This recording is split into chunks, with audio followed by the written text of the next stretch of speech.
Mr. Artunian, we can also recognize this in terms of lawyers. So reread this example applying to lawyers. All of us recognize this principle that when a good lawyer tries to teach us something new, that lawyer will always try to connect some case we already decided to whatever new case we're trying to resolve. This is a great strategy when you're up in front of a judge of saying, look, I have something completely new for you. This is an invented concept. It's more of, Judge, you've already decided this before. I have 3 cases where you're in line with what's gone before. This is just a new little wrinkle. It's this nice way of contextualizing the new information, the new idea. And what Joe Williams says is sentences work the same way. Keep going, Mr. Tellegen.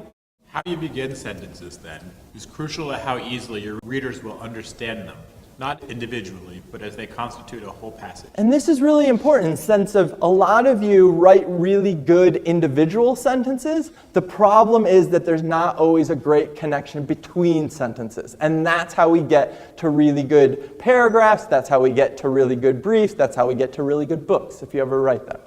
Keep going. But in designing sentences in this way, you must have some sense of what your reader already knows about your subject. And this brings us back to our 2 fundamental questions about writing. Who is the audience? What is the function? Who is the audience? What do they know already? What is the function? What am I trying to do with this writing?